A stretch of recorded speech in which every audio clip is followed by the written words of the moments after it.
Hi everyone, my name is Ashxria Hernandez. I'm a freshman at IU Indianapolis, and this spring I took Sociology online.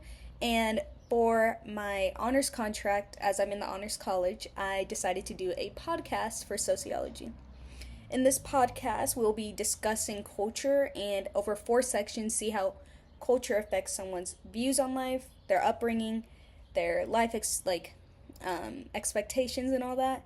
And overall, this project was just a really fun way to deep dive into different cultures and see how they affect people on day to day life, future goals, upbringings, and all of that. So I hope you guys enjoy, and it was a really fun project to do.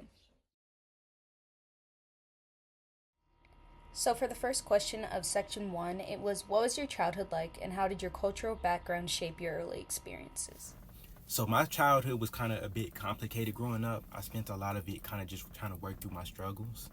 Um, I know for a lot of it, I kind of spent a lot of time just trying to figure myself out and kind of get to know myself better, kind of weigh out the pros and cons of everything, and kind of just try to figure out what I like and what I don't like. My name is Steven. For question number one, my childhood looked a lot like going outside. I remember going outside all the time. There was a lot of people out in my neighborhood, a lot of kids that would just be outside and playing. I also recall going to the flea market to buy some necessities. That was always a constant trip. Was the flea market, Sam's Club, Walmart. Yeah, I remember going to church every Sunday. I remember going to my elementary school. I would play soccer for the local recreational soccer league. Um, my cultural background has helped shape my childhood by really teaching me the highlights of life and experience in life. Like not to be on technology all the time, not to be watching TV all the time. Like go outside, enjoy the day. Um, don't value materialistic things so highly, and build good relationships with people. Be good to people because yeah, just be good to every person. Try to talk to every person. At least say hi to them, ask them how their day is going, because it'll go a long way. That's just one thing I was always taught in my background as a Mexican, because anytime we'd show up to a party, it was like a family party. They would just say, okay, make sure you say hi to everybody. Everybody at the party would have to be told hi to, and like even when you're leaving, you got to say bye to everybody. That's just how it goes. That's how it is, and yeah, that put a very distinct idea into my head that it's very valuable to introduce yourself and to be properly introduced to other people. So growing up, my childhood was very it started off very in a rough spot, I would say. I grew up in a single parent household. It was just my mom, and she raised me and my brother, which have a 7-year age difference. And she's white. My dad is Mexican. He passed away when I was 3. So a lot of our culture would have came from his side of the family, which we didn't really get close with his side of the family until we moved to Colorado, which was when I was 3, after he passed away. So after he passed away, when we moved to Colorado, we were opened up to a lot more traditions and stuff than when my mom was just raising us. So we started going to church more, Catholic church more, and stuff like that. So we started going to church more with my grandma, but when we were with my mom, we wouldn't go to church as much. But we just had a lot of I feel like regular American traditions like Thanksgiving, Easter, Christmas, that kind of stuff. We would celebrate Christmas with my Hispanic family on Christmas Eve, and then with my mom and my brother, we would spend Christmas with each other. And just for us, growing up, it wasn't that one parent did these jobs and the other parent did these jobs. My mom did everything, so we were raised very not this is a boy job, this is a girl job. Our mom taught us how to do boy tasks or girl tasks, since it was just her raising Hi us. everyone, as I introduced myself, I'm Ashxria. I'm 18, live in Lafayette, and my childhood it was definitely a unique one. I'm half, well, not even half. I'm black, white, Mexican. My mom is mixed with black and white. My dad is 100% Mexican, Hispanic. I don't even know the terminology, but my childhood was definitely a lot of like, there was a lot going on. So, my parents had me pretty young. My mom was 19 when she had me. So, off the bat, they were both enrolled in college. Dad had to drop out of college, let my mom go to school. And that led to a lot of a different dynamic, I guess. My mom, the early years of my life, my dad really raised me because my mom was in school full time, working full time, and all that.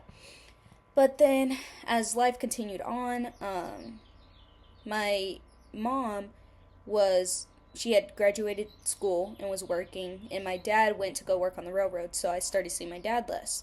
So obviously, it was kind of like I didn't really, I don't know, I feel like I didn't really grow into one parent more than the other. I had both aspects of life, but that did realistically lead to a little bit of resentment towards both sides of my parents because early formative years didn't really have my mom as she was at work and school and all that. And then, like, not even adolescence, like 10 and up, I didn't really have my dad as much because of work. So my childhood was a little bit odd. And then I had two younger sisters that I always had to take care of because, once again, my mom was always at work, my dad was always at work. So a lot of that responsibility was put on me as the older sister. So a lot of responsibility at a young age. But I feel as though culturally, I didn't really get to visit my dad's side of the family because then living in Frankfurt, and there was a language barrier because they speak Spanish dominantly. I mean, like, they know English, but, like, you know what I mean? Like, my dad never really taught us Spanish, so it was kind of, like, hard to communicate.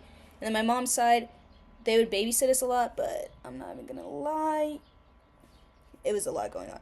But, so, realistically, unfortunately, I'm not really as connected with my family as I would like to be due to my childhood. Growing up with it just being a lot, it was a lot overall. So for question number 2, it was, were there any specific cultural expectations or lessons that you were taught as a child? Yeah, I was taught if a man doesn't work, a man doesn't eat. So a lot of times you have to get out here and get it for yourself because especially as a guy, like no one's gonna come save you. So you have to be able to put the work in, put the time in, the dedication, and the effort, and kind of just know what you're doing and kind of figure it out as you go. So some expectations for question number 2, some expectations or lessons that I was taught specifically due to my culture would be that I was taught to try your hardest in everything you do. Try your hardest. Like that one saying goes, if you're a janitor, be the best janitor. So I was always taught that. I was also taught, what else? I was taught a lot of lessons growing up. Like one lesson I do recall is my dad telling me that, like, pretty much telling me that money itself doesn't have value. It's what you do with the money that matters. Because, like he told me this one time, we went out to, I wanted this gaming monitor really badly. And I wanted it for a while, but it was like $190, I believe. It's actually this gaming monitor. No. And I got that back in 6th grade. So now I am a freshman in college, and I still use it. I use it for school. I got my other monitor for playing video games. But yeah, so that, I've been wanting it for a while, but $190 was a lot of money, still is, to come around. And I had no sort of income. I was a 6th grader.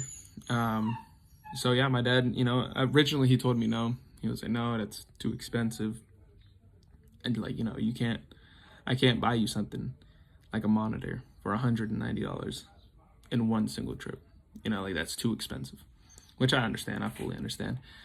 And I went back to my room, and I wasn't like really, really sad about it, but I was slightly sad about it. You know, obviously I would rather have a new monitor than not have a monitor. And so he saw, and he came into my room, and he was like, hey, you know, put on your shoes.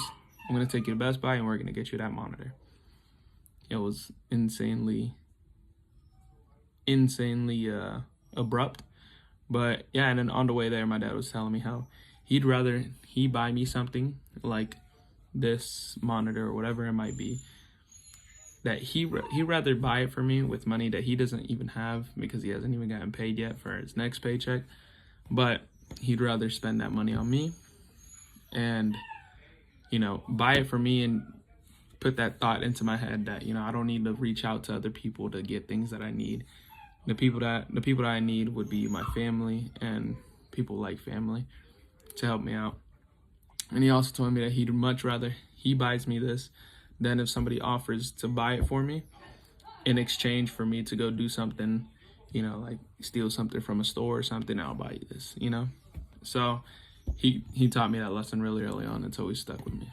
Thank you. So now growing up, our expectations from my mom were, she didn't really have like expectations of us except for to like get good grades in school, go to college, like graduate, like that kind of stuff, just like normal like stuff. Now for my grandma's side of the family, my Hispanic side of the family, it was very much like, do not have sex until marriage, like don't have a baby out of wedlock, like you had to, like, especially it had to do with like a lot with the religion, but like the women are meant to serve the men, like the women do everything for the men, like you serve them, like you cater to them, no matter if you work and they work, like you're doing all the cleaning, you're doing all the cooking for the man.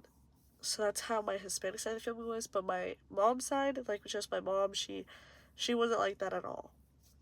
So I would say she was like complete opposite of So, being as I'm from realistically three different cultures, there isn't like specific culture like based expectations that I had. It was really just do good in school and be successful, stay out of trouble. And I've played soccer like since I was 4 up until the end of high school. So do good in soccer, do good in sports, and stay out of trouble and just be a good person overall and live life responsibly and do good things. So for number 3, I asked, how did your community or neighborhood influence your sense of identity growing up? Well, being from Lafayette and West Lafayette area, you know, Indiana is kind of not too much craziness going on. It's not, you know, the worst environment ever. It's not necessarily the most exciting, the most thrill-seeking, but it's pretty peaceful here for the most part. And I was able to really lock in and hone in on myself and be able to kind of craft my skills and stuff like that. So for number 3, how did my neighborhood or community change my sense of identity? I believe that I grew up in a very nice community, I would say pretty tight knit. I mean, where I live, it's somewhat hometowny, and it's in between hometown and city. So I would say like a good amount of people know a good amount of people. You know, it's still a place where like people will hold open the door for you, people will say hi to you. In bigger cities, I definitely didn't feel that. And yeah, I believe it kind of changed my sense of identity and like being more open to talking to people and like being more respectful, like holding the door for some people. Yeah, you know, just saying hi whenever you see somebody, because it's a pretty tight-knit community. That's what I'd say. the community that I grew up with, like from a young age, probably until like I turned like 11 or 12, was just predominantly white rich kids, to be honest. They were all very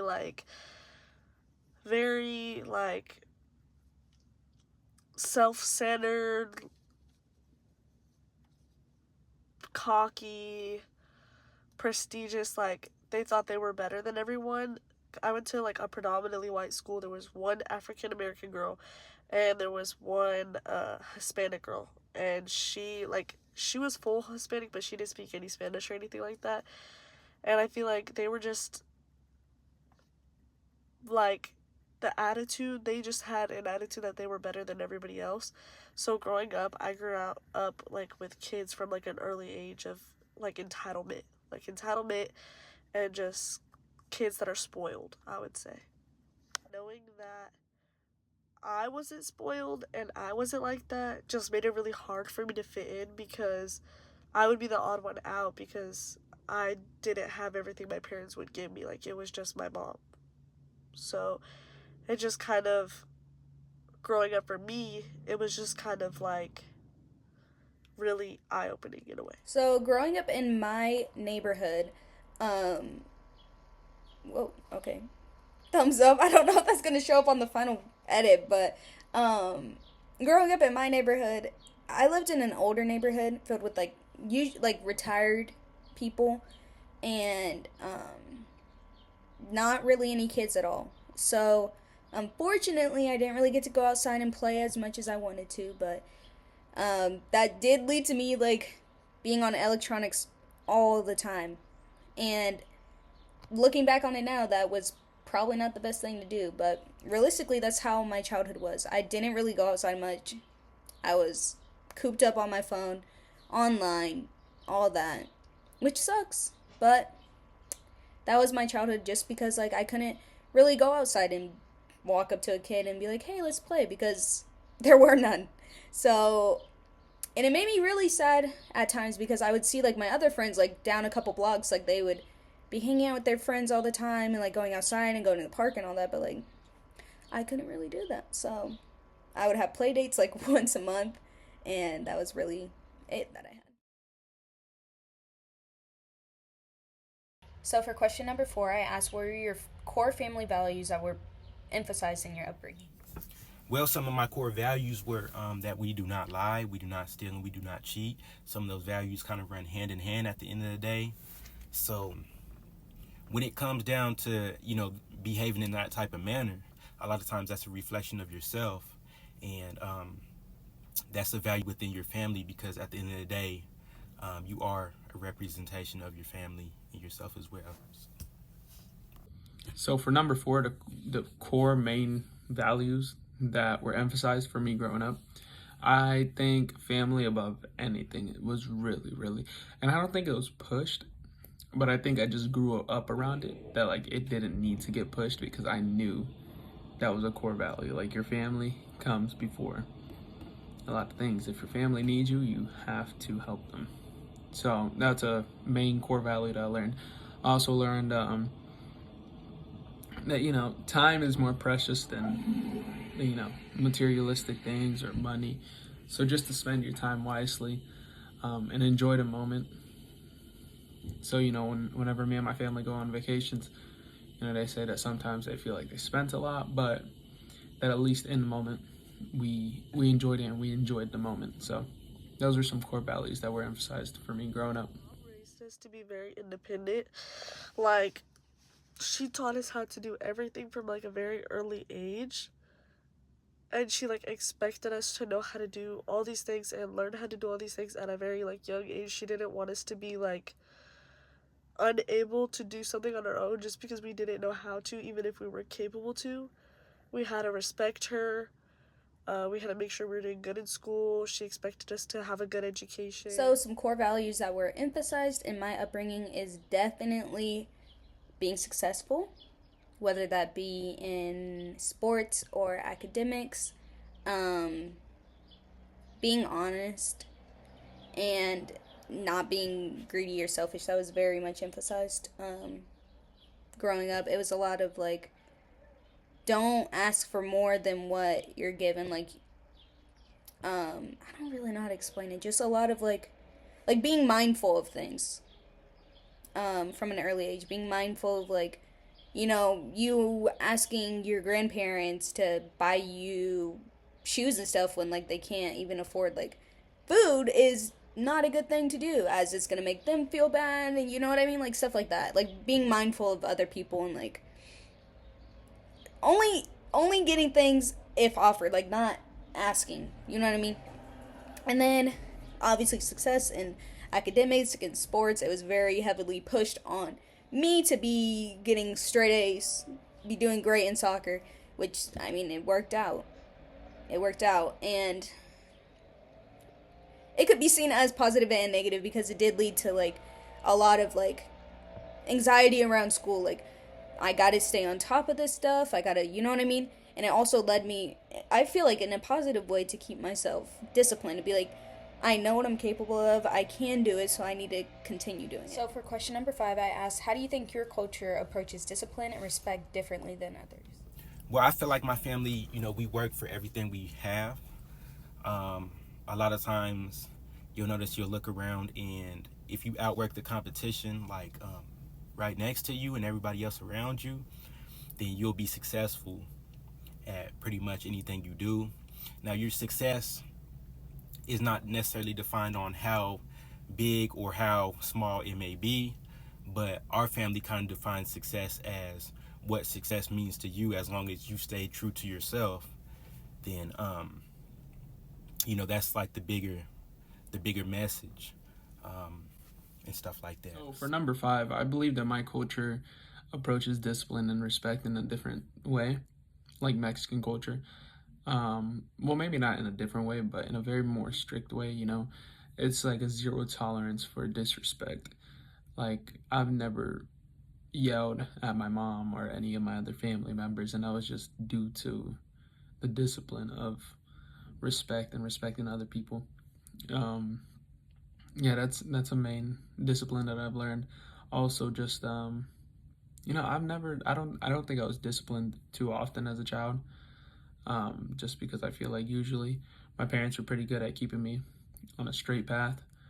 But yeah, I believe when it came to disciplining, my parents, they were more strict, but also they would give you room to mess up, and then the disciplining would come afterwards. So I believe that's how they approached it. I was never a bad kid growing up, but my brother was, and she would like spank him on the butt. Like, not hard, but like if he wasn't listening, she would spank him on the butt or put soap in his mouth. Like, sometimes she would take a bar of soap and put it in his mouth and make him bite down, and as hard as he could, and he would pull the bar out. So like the soap got stuck in his mouth, and then she would just make him spit it out. But she wasn't like, she would only do that. He was a bad kid. To me, I never did anything bad. I only got spanked like one time.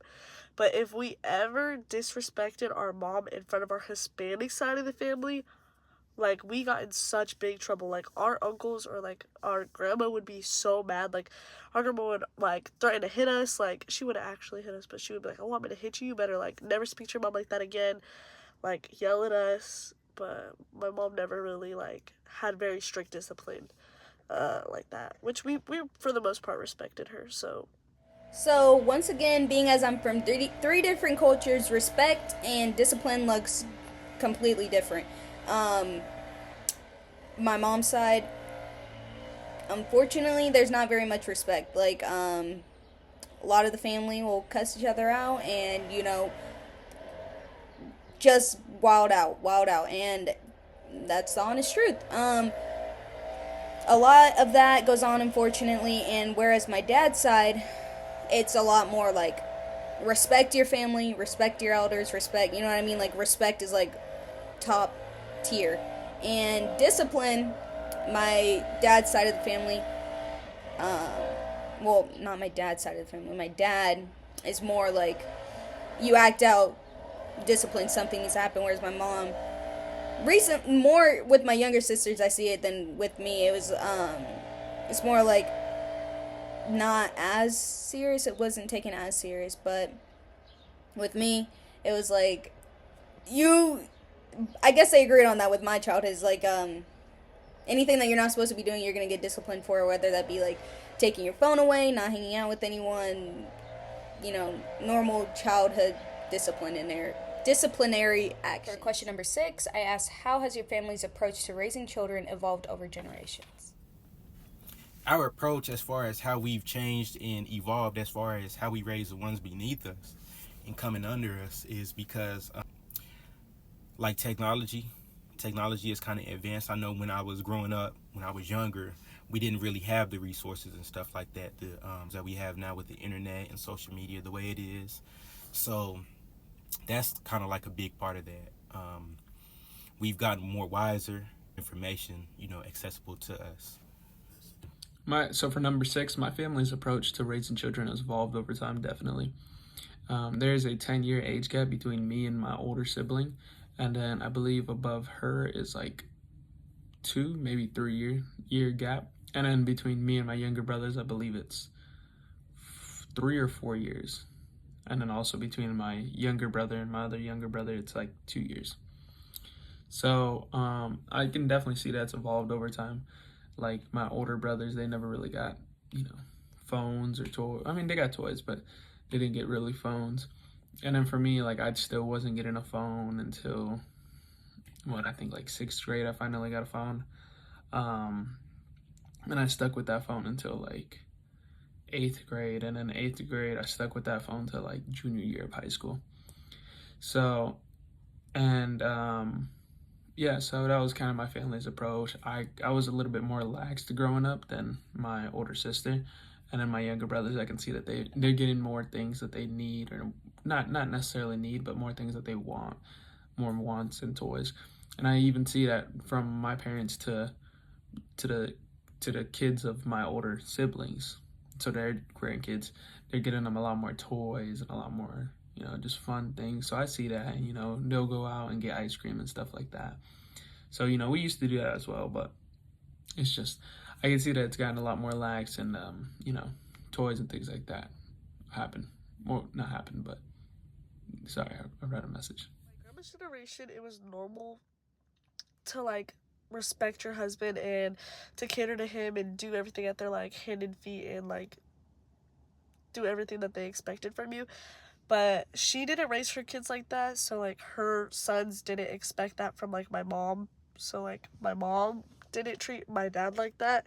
So I feel like as the years have gone on, she doesn't like treat her grandkids the same way that she used to treat us growing up.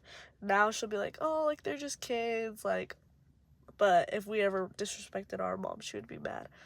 But I just feel like slowly they've become more understanding and more accepting to like the views, like more open views than how they used to be. So how my child's or how my family's approach to raising children has drastically changed from looking at from my dad and my mom's side is that my dad, his family's Hispanic, so a lot of it was like work, constantly work, you know what I mean? Like work hard for your family, everything that you do is for your family, all that. And my mom, not really having a mom growing up,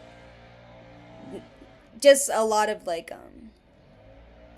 not as loving as a family as a child should have growing up. So I saw that in different ways. Like my mom was very strict with me. She wanted me to stay on top of things. She didn't want me to get in trouble because she didn't have that growing up. And my dad, since he had to work all the time, he never got to really play sports. He didn't really get to enjoy his childhood. So he wanted me to like, my mom would say no to me going out. My dad would be like, let her go out. Let her. And he would held me very like high expectations coming to sports. He wanted me to like be the first one there at practice and go to all these extra trainings and all that, just because he wanted me to not live out, but like, you know what I mean? Like, I don't know how to explain it, but yeah, that's how I can see it shifted from their childhood versus my childhood. For question number 7, I asked, what is a tradition in your culture that you still practice today? One of the cultural practices that we kind of still practice today is kind of just being there for one another and kind of being able to make sure we still get together no matter what direction life pulls us in. So for number 7, a tradition that we still practice this day would be doing soccer, recreational soccer. I believe I did that. My older siblings did that. So my younger siblings, they also get a hand in that. They also do recreational soccer. So that's pretty fun. We of course have Christmas and Easter together. We spend Thanksgiving together. And we like to have movie nights pretty consistently. So that's always enjoyable, is just to have movie nights and relax and have a night in. But I think something that we always do consistently would be like home projects. We all like to work on home projects together, whether it's, building something or just renovating something, we all like to have a hand in it and do our part and just all kind of hang out together and talk while we do something. So yeah. My culture that we still like practice is like the Day of the Dead, which comes from my Hispanic side. And honestly, like my cousins and other family relatives have quinces, which is like a party for like your 15 when you turn 15 for a woman. But I never had one. But a lot of like my family celebrates those two, honestly. Those are the only like traditions in my like culture that I can think about that we like celebrate. But other than that, I don't think we really celebrate any other traditions like that are like not traditions that we came So, up a tradition in my culture, being that I have three different cultures that we still practice today, is really big holidays. Like Christmas and Easter, we usually go to church. Thanksgiving, all of us meet up and we all have Thanksgiving together.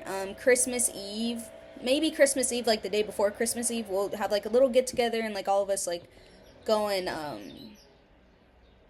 just have gifts, like little games and play for like game or play for prizes and all that. Just little traditions that have carried out and been built in throughout the years. For question number 8, I asked, how do cultural celebrations or holidays bring your family together?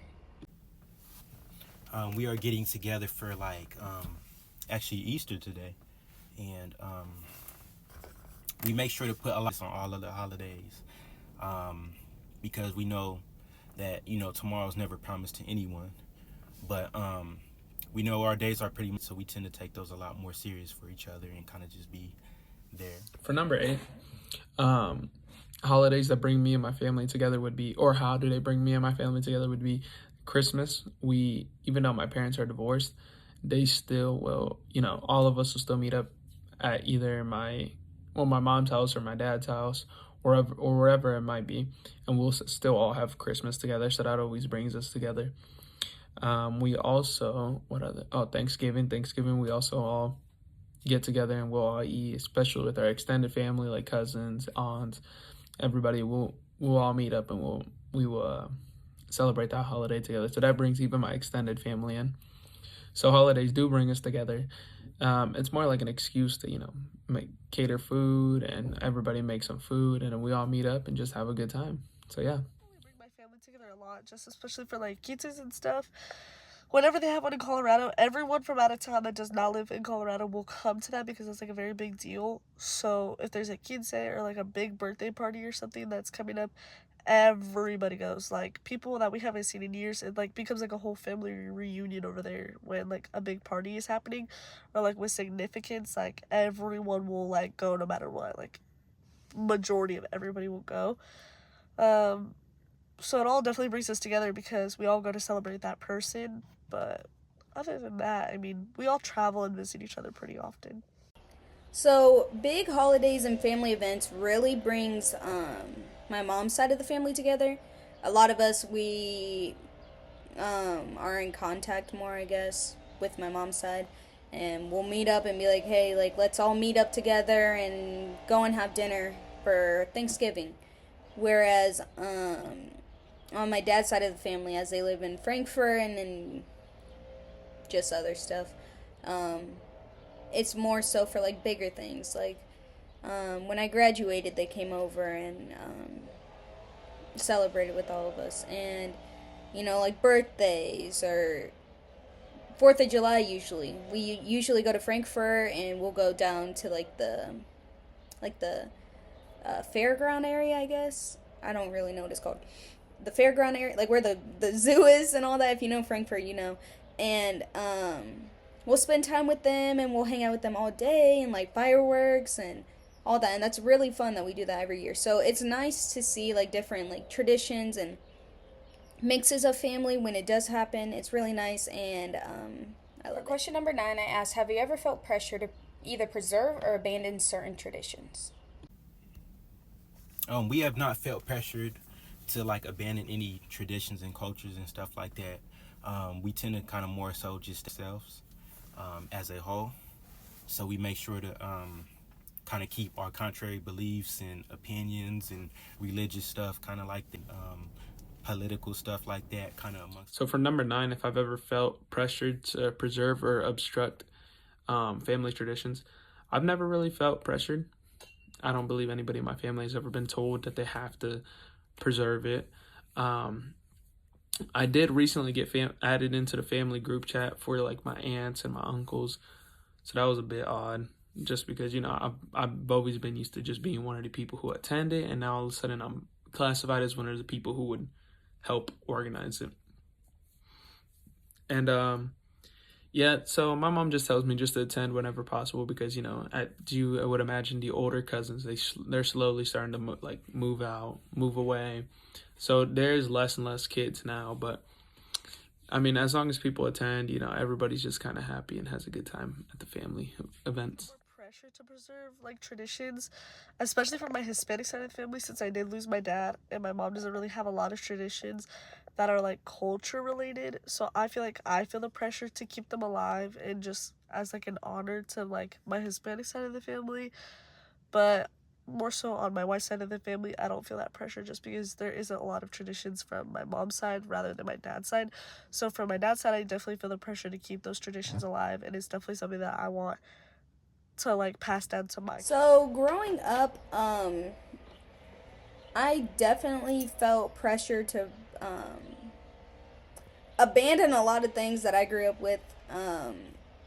A lot of expectations, heavy expectations that I grew up with, being the oldest, like having to take care of my siblings, having to be financially independent, and not being able to help, like ask for help or ask for needs that I need just because of like I said in an earlier question, like being mindful, like not really setting boundaries, not really, you know what I mean? Because a lot of it was like growing up, like it was a lot of it like knowing your place, knowing all that, and unfortunately that led to a lot of like issues in later life, obviously, not being able to really ask for help when needed, where I've had to learn that now, and I see it affect me positively, but I know that's not the case for everyone. Like, not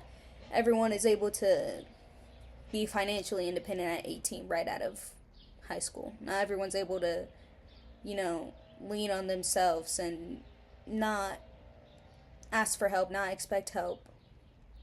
So I definitely want to break that, like, aspect of my childhood because I want to have open communication with my family and with my kids eventually, and let them know that like it's okay to ask for help, it's okay to lean on others, it's okay to express what you're thinking without judgment, without feeling like, oh, if I tell them like something that's going on in my life and it's not good in their eyes, like I'm gonna get grounded, I'm not gonna be able to have my phone, I'm gonna lose privileges. Like, no, that is not gonna happen, and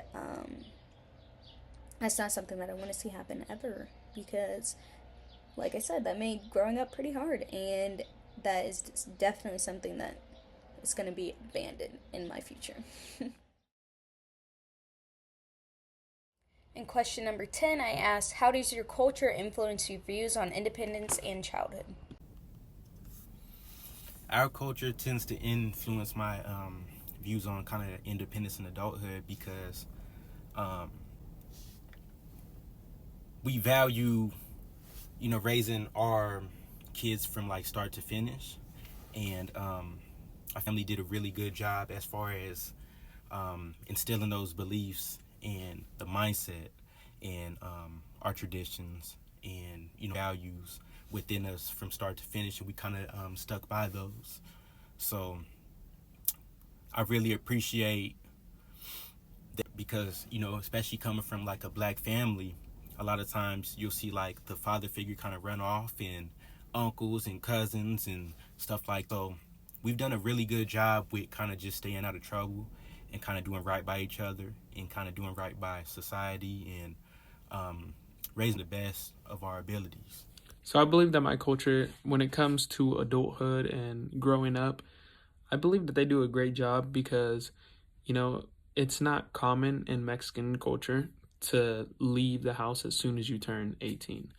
It's like, you go work for a little while, and then once you're stable on your feet, then you'd move out.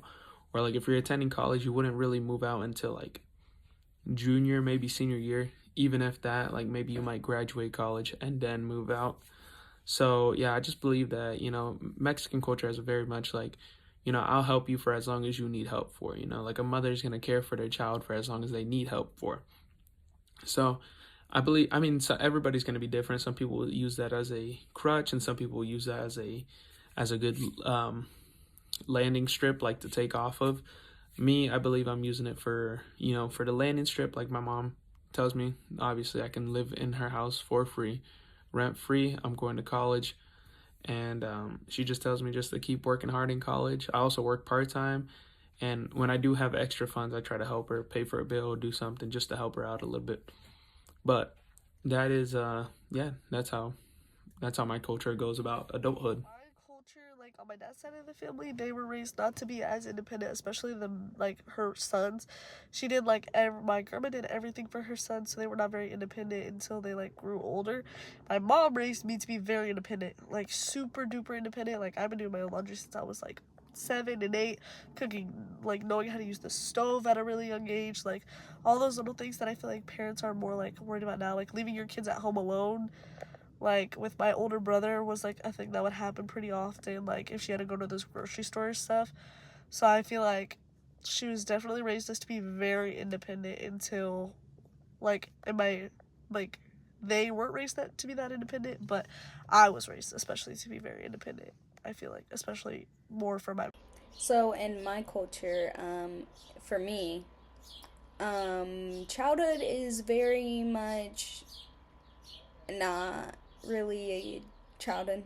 At least for me, the way I grew up, it was very much like maturing at a young age, doing things from a young age, being independent from a young age. Um, it was a lot of self-reliance, I guess, for me. Like a lot of like depending on myself, knowing that I will get through it. Whatever issue I have, I can get through it. Like I don't have to rely on other people to help me through whatever I'm going through. Like I'm capable of doing it, so I know that it'll get done because I can do it. A lot of independence when it comes to financials, when it comes to personality, when it comes to just, I guess, expression of myself. But where I lost independence was under control. A lot of my life was very much controlled in childhood. A lot of it was, like, no, you can't hang out with them. No, you can't go out. No, you can't do this. No, you can't do that. No, you. And I get it, like, being a firstborn, like, I can understand from my parents' point of view, like, world is a scary place, but at the same time, like, I feel like I lost a lot of my childhood due to not being able to be a kid. Like, a lot of it was working, a lot of it was schoolwork, sports. Like, personally, I feel like my childhood was a lot of maturing, a lot of not being a kid, unfortunately. And reflecting on it now, like, more than anything, I wish I had the opportunity to be a kid, to be able to, like, not work and hang out with my friends on a Saturday and, like, go to bonfires and go to quinces and go to, like, get-togethers and stuff like that. But that's just not how life panned out, and that's okay because now I get to live it out now that I'm living alone and I have my own independence. Question number 11, I asked, what role does marriage play in your culture, and has your perspective on it changed over time? I would say a lot of us tend to get more married. I'm a little younger, so I can't really answer that from my personal experience. But as far as marriage and what role that plays in our culture and our family, we tend to get more married so that we can kind of make a brighter future. It hasn't really changed over time because we feel like that's something that's very important. Finish and we get married to kind of stay together and kind of work through any and every problem. So I intend to get married. I plan on getting married. and we seek out marriages so that we're able to kind of better ourselves. And once the time comes, we tend to kind of just sit down with more families, and we tend to kind of see marriage more as a professional sense, and not only professional sense, but being able to come together for one another and be there for what value we bring to the table and what value. So in my culture, what I commonly see is that the woman who in the marriage between a man and a woman, the woman would usually join the man's family. That's kind of how it worked. You know, like she'd still, of course, be part of her family and still attend her family events and visit her family. But it's more like, you know, now she follows the man everywhere. That's kind of what marriage seems to be like. But I also see, you know, obviously the man attends the woman's events as well. My perspective has not changed on that at all, because I do believe that marriage would be a unison of two people turning into one person between finances, lifestyle, they just day to day. So that is just one. That's how I look at marriage, and it hasn't changed much at all. It's a very important thing, and I believe that it should be very respected, and that's what I've learned from my culture. Hispanic side of the family, weddings are like, getting married is like a big deal, especially before you have kids. Like, you need to get married before you have kids or have sex or anything like that. On my mom's side of the family, same thing, like, she wants you to be married before you have kids, but she doesn't believe, she doesn't believe in sex before marriage, really. But especially, like, my Hispanic side of the family, like, you, like, get married. Like, everyone gets married. Like, especially almost even at a young age, too. I feel like they get married, like, fairly young. But the weddings aren't expected. But, like, getting married is, like, a big expectation. Like, you have to get, like, married, have kids, and, like, raise your kids, pretty much, is how I feel like how my Hispanic side of the family is. So in every aspect of my culture, which is literally like a blend of just about everything, marriage has always been seen as like something that's like very important in life. Like, it's never been like, you know what I mean, like, it's not just thrown around. It's not like, okay, let's get married just because. Like, it's really like something that's like, but between you and a special person. Like, it's I feel like it's someone that, you know, like, you want to spend the rest of your life with, someone that you're compatible with. Like, it's not like, I know in other cultures, throughout learning from this class, like, some of them are like more so like partnerships, like, as in like, okay, well, like, your family has a bunch of money, let me marry into this family to help set up my family for success. I feel like in my cultures it's more so like, when you marry someone, you become one. Like, it's like, it's a partnership no matter what. Like, that's your person. You don't leave your person. You work through everything with your person, and that's it. And question number 12, the final question I asked: how does your culture view work and success? And do you agree on that perspective? So for number 12, my culture views success as being able to care for yourself and your family. You know, my dad, he had a friend come over, and he was just, you know, they were in the kitchen, and my dad's friend was like, wow, you know, like, you have so much food in your house. And then my dad was like, yeah, I mean, that's, you know, my kids may not have, you know, the fanciest designer brands or whatever it might be, but I will always make sure that they are fed and that they're well taken care of. And my dad's friend told him that, you know, that's very important, that that's the right mindset as the man of the household, is to look over everybody and make sure that everybody is fine, and I mean, even make sure that they're fine and that they're well taken care of. So that's how I view success and how my culture views success. It's being able to care for your family and just being able to live day to day. My dad once told me that the most beautiful thing is to be able to care for your family in an environment that isn't well made for caring for your family. Like, for example, we were in Mexico, and he said that the most beautiful thing is to care for your family in Mexico. Be able to live day to day with your family in Mexico, just because the pay is so low. Day to day life, I mean, it's harder. You know, you can't just go to Walmart and buy milk. You have to go to a local, you know, little ranch and buy milk from there for the area of Mexico that I go to. So he told me, you know, just being able to like live day to day and take care of your family day to day is the most beautiful thing in Mexico. So I believe that's what he views as successful, and that's how my culture also views success, is being able to take care of your family. My Hispanic side of the family and my mom's side of the family, they're all really hard workers. So I feel like it was just kind of engraved in our brain, like that work ethic.